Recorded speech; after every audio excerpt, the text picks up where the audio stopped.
Bueno, yo querría, si puedo, hacer un paralelo en este bloque con el anterior. En el anterior vimos que hay un hombre que se llama Campagnoli que torció las perspectivas. Se pensaba que tú ibas para allá y de golpe todo empezó a ir para allá. Y yo les pregunto a ustedes, a los tres invitados que están acá, si puede ocurrir lo mismo con el kirchnerismo. Es decir, puede haber una reversión en el caso de Kirchner, porque Kirchner también aumentó su poder, creció su poder. Acá teníamos la foto de Campagnoli, la otra foto es la de Kirchner, Lejos del bronce, es el otro libro que he publicado. Me decían, tené cuidado, no hagas semblanteo porque el semblanteo es terrible. Semblanteo ambrosiano. No puedo hacerlo, no debo hacerlo, ¿verdad? ¿No? Pero lo hago, porque la verdad es que este hombre que acaba de venir y este otro, no quiero que caer en los brosianismos, ¿no? ¿Por qué el libro? Me invita Omar Pintos a una unidad básica que le gana el peronismo al kirchnerismo. Yo voy, hago mi discurso y después vamos a cenar. Y en la cena eran todas historias reales de los que conocían a los Néstor, las historias de ellos. Entonces le planteo a Omar, ¿vos te animás a convertirlas en escrito? Sí, el libro central es de él. Hay algunas entrevistas que hace Oscar Muñoz, yo no hago ninguna. O sea, yo opino, los trabajadores son ellos, especialmente Omar. Usted es el amigo defraudado. El defraudado no, el que asumo que no había leído la historia. Pues, si en Argentina este libro lo escribimos antes, esta mirada sobre los Kirchner la hacemos antes, yo no sé si no cambiamos y enfocamos. Porque de alguna manera el libro ustedes viene a decir esto. Lo de Kirchner era previsible. Sí, era así de chiquito, una idea del poder, sí, de la ambición, del dinero y de la relación con los demás, cómo imponerse. ¿Sabe? Lo que más me impresionó a mí en toda esta historia es que de chiquito se lo veía ya este hombre. Que por ejemplo, a mí me impresionó mucho la historia de Kirchner, esa pasión por el dinero. Hay como es como el avaro, ¿no? De Molière, ¿no? Es un hombre obsesionado por los billetes.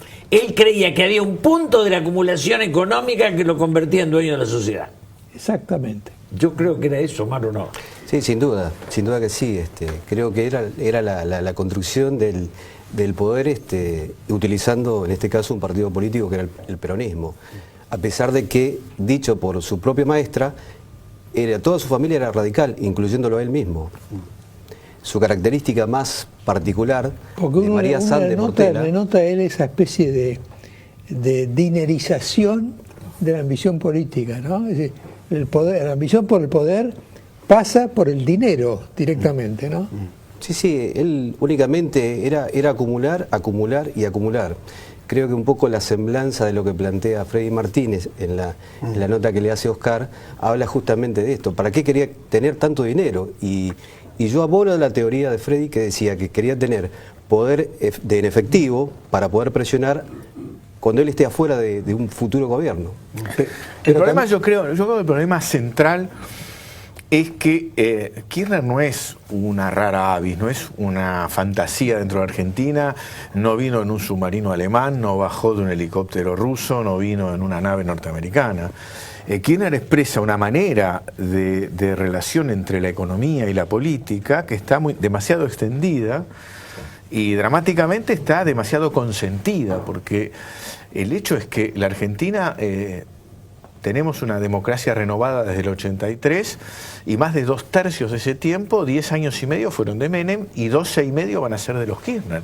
Es decir, que vamos a tener más de 2/3, para la vida de cada uno de nosotros es infinito. Donde la Argentina consintió modelos muy poco ejemplares y una sociedad muy rota en los dos casos, en uno más social, en otro más político, si usted quiere. De modo tal que a mí me parece que a mí me preocupa hacia dónde, qué estamos haciendo los argentinos, ¿no? Como por ahí el doctor Grondona diría, bueno, a ver, los cartagineses también fueron una gran potencia y en un momento dejaron de existir. Cometieron muchos errores, como tantos docenas de pueblos. El argentino está cometiendo demasiados errores, me parece. Mariano dice que ya estamos a punto de aprender, que hemos cometido tanto que ya llega el aprendizaje. No, claro, porque no, es inevitable. Son tantos los errores. Yo le digo, ¿cuándo vamos a tener que... No es inevitable porque... Ustedes de alguna manera son testigos de algo bastante peligroso y alarmante, que es que en esa especie de cúmulo de ambiciones, la ambición del dinero es importante. A mí me preocupa más otra ambición, les digo la verdad. A mí me preocupa más la ambición de perpetuarse y la ambición de destruir el sistema político, digamos, porque en realidad lo que se plantea es un estilo monárquico, donde cual el sistema de partidos políticos es reemplazado por un sistema estatalista desde el Estado nacional, desde el Estado provincial o desde los estados municipales, y entonces el tipo que no tiene eso no puede competir, porque el problema de la plata yo creo que es más grave por este problema que por la acumulación. A ambos, la pregunta de esta semana, con las publicaciones de los diarios de hoy, las revelaciones que avanzan sobre Otesur, sobre esta causa que comienza a ser una caja de Pandora, comienza a ser una caja de Pandora sobre una vieja relación, porque tengo alguna gente muy conocida allí en Santa Cruz que siempre dijo Lázaro es Néstor, Néstor es Lázaro, o Kirchner. Esa relación, ¿cuánto se conocía? ¿Desde cuándo? El empleado bancario que luego se transforma en millonario. Desde siempre se conocía desde que Lázaro era empleado del Banco Santa Cruz y después, inclusive en la cuestión testimonial, uno de los testigos habla cuál era la trayectoria de Lázaro dentro del esquema de Kirchner. O sea, qué es lo que hacía él de manera directa y de manera indirecta y cómo fueron construyendo poder con la obra pública en Santa Cruz y fundamentalmente a partir del año 2003. El camino parece ser la obra pública sobre precio. Sin duda. Y a partir de ahí son los fondos que permiten avanzar políticamente. Sin duda que sí, aparte cómo fueron vaciando otras empresas. Hoy Austral Construcciones es la mayor empresa de obra pública que tiene Santa Cruz. Ahora, eso, sin una lugar a pregunta dudas. quizá ingenua, ¿no? ¿Por qué todo empezó en Santa Cruz? ¿Por qué todo empezó en Santa Cruz? Bueno, habría que tener una mirada un tanto retrospectiva desde el 76 para acá para entender por qué hicieron las cosas que hicieron. ¿Cuál fue el punto de partida de Néstor Kirchner? Claro, es como que ellos venían con otro código, ¿no? Nada fue casual. Todo lo que hicieron, todo lo que hizo Néstor Kirchner tuvo un sentido, el sentido del poder. La apropiación del discurso de los derechos humanos. No, bueno, eso es cuando llegado al poder ven que no tienen con qué sostenerlo ideológicamente. Y yo digo, mi generación, que va a la muerte en los 70 queriendo conducir a la sociedad con su ideología, ya de grande aceptan un lugarcito en la ideología de otro. O sea, el viejo izquierdismo terminó siendo defensor, con página 12 y carta abierta, del peor de los pragmatismos. Dicho sea de paso, hoy apareció en los diarios que página 12 ha sido la más beneficiada por el gobierno, ¿no? Bueno, esta fue una punta de lanza que tuvo Néstor Kirchner con los medios de comunicación, fundamentalmente en la década del 90. O sea, hacer periodismo en Santa Cruz en aquellos años era sumamente difícil, yo se lo puedo decir con conocimiento de causa. A raíz de eso, bueno, recibí diferentes tipos de presiones, no solamente en los diferentes medios que estuve, sino también hasta en la cuestión laboral en otros sectores. Esto habla de alguna manera que echa por tierra lo que se está planteando desde la ley de audiovisual, ¿no? A mí sigo, Julio, con la reflexión propia, que creo que usted avanza en algo que ya había esbozado en su propio libro, en el último que apareció. Y es esta idea en el inconsciente colectivo de proyectar en el líder político aquello que se espera y disociar lo que realmente ese líder político es o lo que ha hecho en su trayectoria o lo que ha mostrado con la proyección que se hace. Si nosotros vemos Lula o Dilma, Tabaré o Sanguinetti o Mujica, Bachelet o hasta Piñera, y después vemos lo que hemos hecho nosotros con nuestros jefes políticos que al caer del gobierno desaparecen, porque no piensan en la trascendencia, sino piensan en la frivolidad de cómo poseen, cómo tienen todo el poder en ese instante, ¿no? Pero usted se dijo amigo de él, ¿no? Que tenía pone en el libro que lo pensó mucho por aquella de la lealtad a un amigo que ya no lo era, pero cuando en esas charlas a solas, innumerables almuerzos, cena, ¿nunca esbozó el Kirchner al desnudo que hoy se ve y todavía el que puede llegar a verse? No. Pero además digo esto, el poder no corrompe, el poder delata. Sí, ese es un concepto eso lo digo siempre. Menem y Kirchner, cuando son feudales, que llegan al presidente y creen que van a ser distintos. Y al poco tiempo les sale el indio y vuelven a ser feudales. Los dos, si miramos el tiempo, ¿cuánto tardaron? Bueno, eso es lo que demostraba, eso es lo que decían los santacruceños. Ya van a ver, esa era la frase, ya van a ver. Y qué decía el resto? Claro, ¿qué decía el resto del país? Caso. No, pudieron con Santa Cruz porque son 200.000 habitantes. El eje era, me parece que hay que tratar de aprender algo, ¿no? Alguna vez de los errores. Yo creo que cuando fue el 2003, casi todos nosotros pensamos, bueno, basta de Menem. Y entonces, bueno, el 70% de la población decía basta de Menem. Y hoy creo que estamos en una situación parecida. Ojo, porque nadie pensaba que iba a venir algo peor que Menem. Es como la fábula de La Fontaine, ¿no? Del rey de las ranas, que cada vez el rey era peor y primero los maltrataba, después los perseguía, después se los comía las ranas. Así que me parece que hay que tener mucho cuidado de no pensar nunca que esto es lo peor que puede ocurrir. Siempre puede pero haber. dijiste algo al principio muy interesante. Esta conclusión, ¿no? El poder tiene una dimensión diabólica. Sin duda. ¿No? Y cuando se la deja desplegarse, puede llegar a extremos que uno no imagina, ¿no? Sobre todo cuando no hay ninguna voluntad ejemplificadora, ¿no? Donde el que llega al poder intenta dar un ejemplo a la sociedad. Para mí, por ejemplo, yo creo que en estos años hubo un presidente que para mí tuvo una conducta ejemplar, que fue Alfonsín.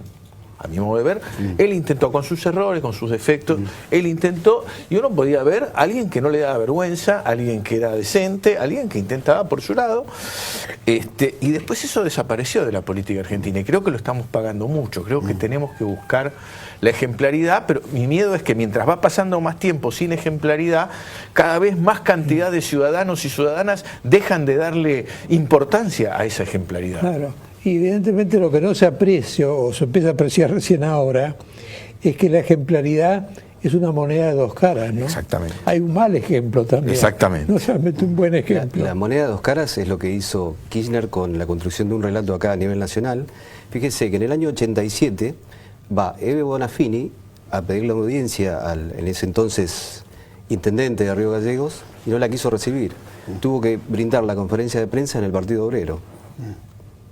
También hay un dato significativo que también figura en el libro, que en el año 89 una jubilada hizo una manifestación enfrente de la municipalidad y la detuvieron y la metieron en la perrera municipal por manifestarse frente al municipio de ese entonces Néstor Kirchner. En el fondo hay que decir que en el fondo hay un sedimento autoritario fuerte. Pero sin lugar a dudas. En el fondo, no le quepa la menor duda. No, ya en el frente, en el fondo y en los laterales, Mariano. Era intendente recién. Estaba por trazar una parábola entre esa anécdota y esta, Julio, de hoy, Omar, de perseguir a los que me denuncian, ¿no?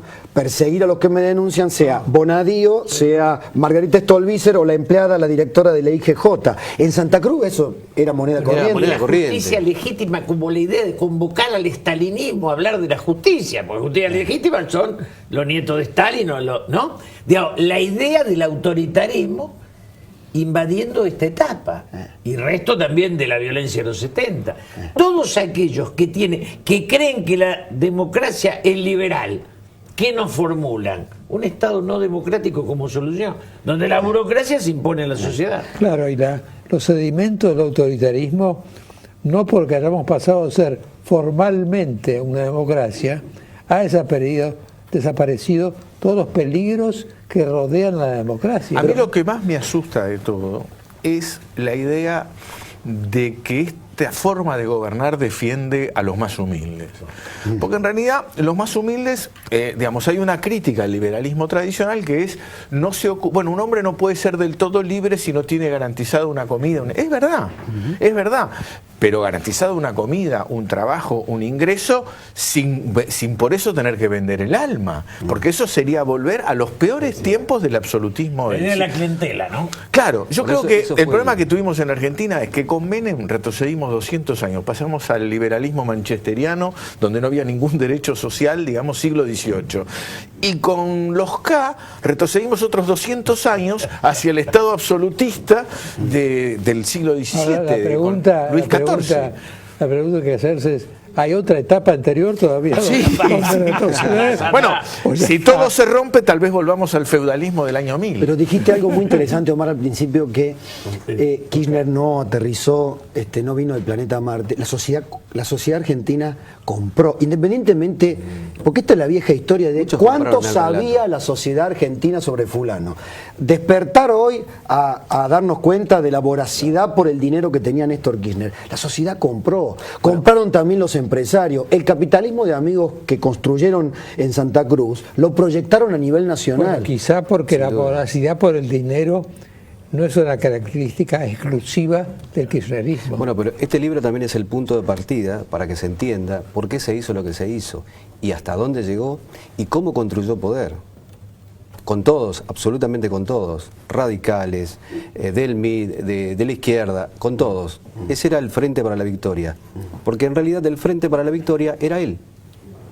Se murió Además, Y ahí se está el murió propósito, frente para la victoria, es decir, lo que definición, quiero es ganar. la definición lo dice todo. Claro. Frente para la victoria. Como yo dijera, yo voy a hacer un equipo de fútbol que va a ganar siempre. Claro. Ya está. A eso le sumó el vacío de contenido del peronismo, destruyó toda la dirigencia, entre otras Es una cosas. cosa como berlusconiana, ¿no? Forza Italia, digamos. ¿Qué quiere decir Omar, eso, Forza Italia? ¿Es lo que grita la hinchada? Bueno, lo mismo. Omar Enfinsud. Oscar. Perdón, no, Él es Omar- Oscar, yo soy Omar. Él, así es. A los dos. Sí. En Finsud, Sí. se podía detectar el huevo de la serpiente de lo que hoy conocemos o suponemos o sospechamos la red de financiamiento y a escala ya global con amigos como Cristóbal López o como Lázaro Báez. Bueno, recordamos lo que él era en Finsud y en Roda Sur, porque él era apoderado de las dos financieras. ¿Cómo le sacaba las cosas a la gente? Yo cuando tuve la oportunidad de entrevistar al subgerente de Finsud, la verdad salí de ahí muy asustado, porque no podía creer lo que había Contale escuchado. historia. Porque en realidad lo que él me contaba, cómo operaban, cómo apretaban a las familias más humildes. Les sacaban el La triciclo, 1050. los televisores, con la 1050, la famosa 1050. Más pagabas, más debías. Entonces, ¿qué hacía? Él llegaba por atrás, te apretaban con la gente, te ofrecía el 30% de tu casa y así adquirió las 25 propiedades que tiene o que tenía en esa oportunidad, antes de llegar a ser intendente. Por eso digo, sería interesante analizar la conexión entre el deseo de poder y el deseo de dinero, ¿no? Son dos cosas muy conectadas, ¿no? Digamos, el dinero es el poder que nos da la conciencia. Está Es bien. otra forma de poder. Pero además, perdón. No, yo creo que hay un problema en la medida que, digamos, que se produjo un problema en el mundo, que es cuando la televisión empezó a marcar las campañas presidenciales, hizo falta mucha más plata de la que había hecho falta nunca. Entonces ya los aportes de los amigos no alcanzaban más. Y entonces ahí el mundo se dividió entre los que se fijaban de dónde venía la plata y los que no se fijan de dónde viene. Y mientras más plata necesitas, porque la plata es parte del poder, sí es parte del poder. Uno con plata en política puede hacer una campaña, puede llamar más gente, puede sacar más afiches, más avisos, da para todo la plata en la política. Entonces el tema es si uno se lo pregunta o no. Yo no creo que haya una organización política que voluntariamente dice vamos a aliarnos con el narcotráfico. Pero cuando vos necesitas mucha plata y decís, bueno, ¿de dónde viene? Y no pregunto. Y entonces ahí empieza a venir la plata que uno no pregunta, ¿no? La variante El origen sobre es no preguntar. Exactamente. la variante sobre la afición por el dinero tuvo una invención, una reinvención metodológica. Contaba Julio también en su otro libro, el gobierno de Menem recibía coimas, ¿no? De los empresarios. Kirchner se quiso apropiar de las empresas. Pero que no le quepa la menor duda. Me parece que esta cuestión emblemática de la figura de Vudú, ¿qué significa? Que se quería quedar con la máquina de hacer plata. Esto es clarísimo. Esto es clarísimo. Este era el concepto, quedarse con la máquina de hacer plata. Por eso digo, una conclusión de esta mesa podría ser, en el dinero, en la acumulación del dinero, hay algo perverso, hay algo diabólico, que excede lo que sería el límite normal de la ambición, ¿no? Yo creo que es el viejo tema del absolutismo disfrazado, es decir, mientras yo tenga más dinero y controle más sectores sociales, empresas, etcétera, más autoritario puedo hacer más lo que yo quiero, ni siquiera ser autoritario, hago lo que quiero, nadie que tenga poder me puede frenar. Entonces lo único que tenemos que hacer es que nadie más tenga poder. Me quedo con todos los medios, me quedo con todas las empresas. Un detalle, ¿no? A mí me parece que ahora te dicen algunos que en toda revolución hay corrupción. Esto es al revés. Claro. En una concepción de corrupción la disfrazaron de revolución. Pero lo real, la revolución es un disfraz. Y ahora voy a hacer la pregunta gorila de la noche. Ya que Mariano ya no le hace la pregunta, le esquiva la pregunta gorila de la noche. Soy un gorila retirado. Si es el peronismo, ¿qué parte de él? Pero digo que se estaba peronizando. Don Julio Bárbaro, ¿qué garantías hay de que el peronismo no nos dé otro Néstor Kirchner? El peronismo está en el PRO, en Massa y en el gobierno. Y los radicales también. O sea, estamos todos en todos lados. Ya es un pasado, no es un presente. Como estructura política no existe. El oficialismo tiene más de estalinismo y de disfraz de izquierda que de peronismo. Eso está claro. Entonces, lo que hay que sacarse es el estalinismo, que es peor que el peronismo. Eso es bueno. Había un cierto romanticismo del propio peronismo, ¿no?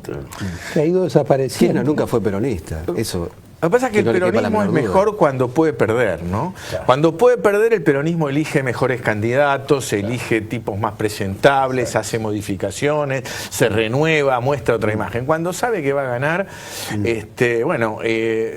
más o menos puede entrar cualquiera en la lista y digamos, me parece que el problema de la Argentina es que está desbalanceada políticamente y, a ver, cuando dicen, ¿por qué la oposición no hace nada? O las oposiciones. Y el pueblo argentino no quiso votar 54 a 16 a 11 a 5. Ahí está, mire, usted ha mencionado el tema.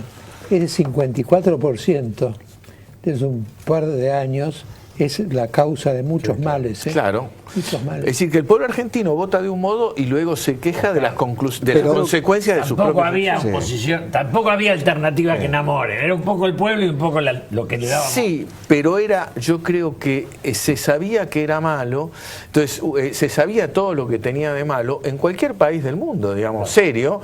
A ver, en Uruguay o en Chile, por poner dos países vecinos nuestros, no hubiera ganado un gobierno que hacía esas cosas. Yo creo que también es cierto que el obispo Monseñor Piña le pegó una piña a Néstor Kirchner. Claro. Ese fue el punto de inflexión para que no pasen por todo. Iban por todo. Sí, pero también, ese era el punto de ensayo. Pero también el ejemplo de cómo y esa era la mentira el ejemplo también de los misionero quedó allí rezagado y después se la rebuscaron para ir por otro lado. No hay las encuestas que habían 12, 20 puntos. Pero Kirchner es el hombre, me parece el político que mejor leyó la crisis del 2001 al 2003, creo que él la leyó muy bien y tuvo una salida, Kirchner, y por eso, digamos, se fue apropiando de la década que siguió.